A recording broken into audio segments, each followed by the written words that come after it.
Siang teman-teman sekalian, pada kesempatan ini kita akan berbicara mengenai dunia politik dan sosial juga. Baru-baru ini bendera di tokoh anime One Piece yaitu Jolly Roger, itu bendera tengkorak, ya, seorang perompak lah gitu, seorang pemberontak. Bendera Jolly Roger bertopi. Ini menjelaskan apakah ada gerakan secara sistematis yang akan memecah belah bangsa seperti yang dikatakan oleh Sukmi Dasko, juga yang dijelaskan oleh Budi Gunawan selaku Menko Polkam. Juga beberapa anggota DPR sudah menyatakan ini suatu yang tidak benar bila dikaitkan tentang bendera Sangsaka Merah Putih, lalu ada bendera Jolly Roger, topi jerami itu ya. Jadi yang sudah bereaksi adalah, pertama adalah Sukmi Dasko sebagai wakil ketua DPR. Kemudian ada Menko Polkam Budi Gunawan yang membahas dengan analisis keamanan tentang pengibaran bendera Jolly Roger ini. Pertama, memang bendera Sangsaka Merah Putih itu sakral ya. Tidak boleh ada yang lebih tinggi dari bendera merah putih. Bahkan almarhum Presiden Gus Dur dulu ingin membahagiakan orang Papua, membolehkan bendera bintang kejora untuk berkibar, tetapi ya tidak boleh lebih tinggi dari merah putih gitu kan. Itu peraturannya gitu kan. Dan itu sebagai suatu penghormatan terhadap merah putih sebagai bendera nasional kita, di mana negara kita ini bisa berdiri karena suatu perjuangan. Tidak boleh ada lagi yang lebih tinggi dari Sangsaka Merah Putih. Isu atau wacana bendera One Piece atau Jolly Roger ini menjadi suatu yang ditanggapi secara serius oleh Menko Polkam dan Wakil Ketua DPR. Dan Dasko menyatakan ada upaya sistematis untuk memecah belah bangsa. Meskipun di pemberitaan sudah dijelaskan bahwa ada seorang yang bernama Galang yang mengibarkan bendera itu ya sebagai ekspresi ketidakpuasan gitu kan, perlawanan tanpa kekerasan terhadap suatu kondisi politik saat ini gitu kan, perlawanan gitu tanpa kekerasan. Dan dia tidak peduli, Galang menyatakan tidak peduli karena itu bukan bendera ormas, itu hanya sosok imajinasi dari suatu anime atau One Piece ini. Dari sisi kebebasan, tentu saja setiap warga negara memiliki kebebasan untuk berekspresi, tetapi memang tidak boleh ada maksud untuk melanggar hukum gitu kan. Tidak ada upaya untuk melakukan suatu melanggar ketertiban masyarakat atau hukum, dan itu ingin ditegakkan oleh Menko Polkam gitu kan. Lalu apakah ini benar-benar suatu yang dianggap bisa memecah belah bangsa? Bendera simbol anime ini dianggap bisa memecah belah bangsa, apakah demikian?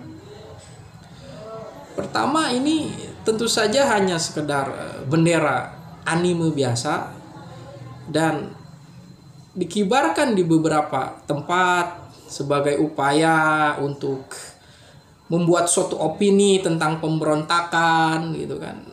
Hal ini sesuatu yang tentu saja bisa ditafsirkan secara ekspresi budaya politik juga, bukan bagian dari upaya untuk memecah belah bangsa gitu kan. Setidaknya Demikian gitu kan pembahasan tentang budaya politik, tentang ekspresi masyarakat.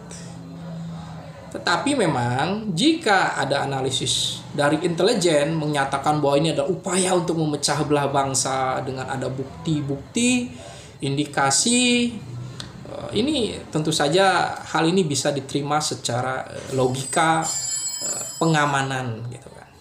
Tetapi ketika yang berbicara adalah aparat seperti polisi itu kan, ini tentu saja akan menguatkan hal seperti ini. Tapi yang berbicara adalah Sukmi Dasko, ini tentu saja dia berbicara dalam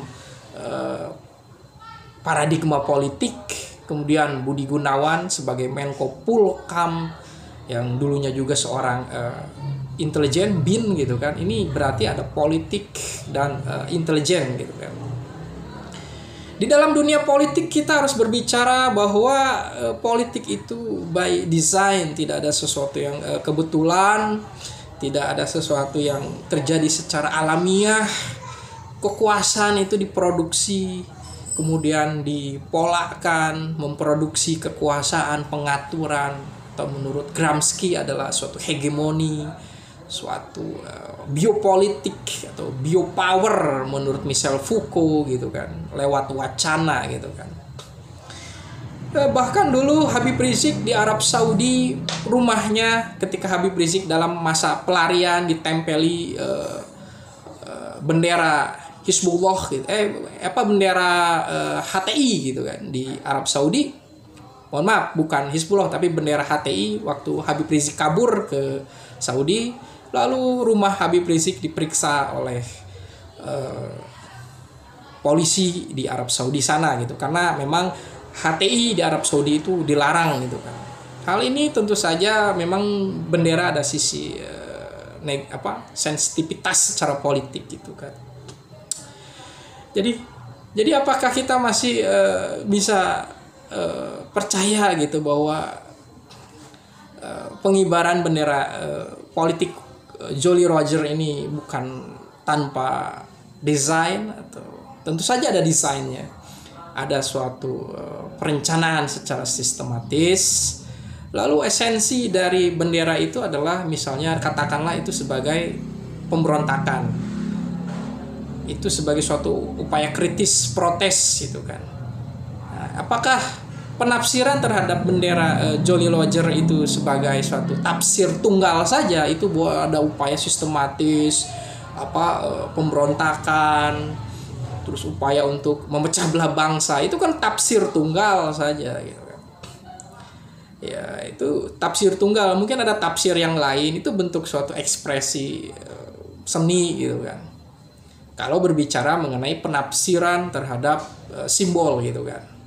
Jadi saya juga tidak bisa mengafirmasi juga terlalu percaya dari Sukmi Dasko, Menko Polhukam, bahwa ini adalah upaya untuk memecah belah bangsa gitu kan. Kalau dikaitkan dengan tafsir mengenai eksistensi bendera itu gitu.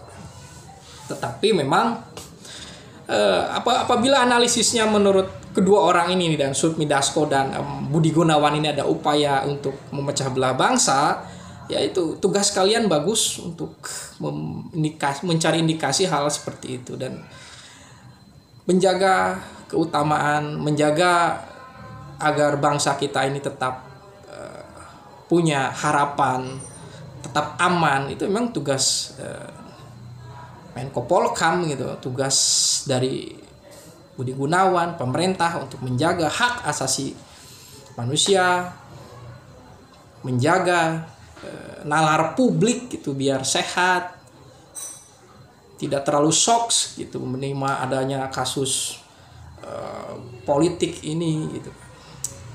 Dan saya pikir ini upaya untuk mengimbangi juga gitu kan ya, dari upaya bahwa banyak masyarakat mungkin kita yang kecewa dengan upaya politisasi hukum gitu kan, ada ekspresi juga. Sekarang masyarakat merasakan suatu keadaan yang kurang baik dari peristiwa geopolitik, geoekonomi gitu kan.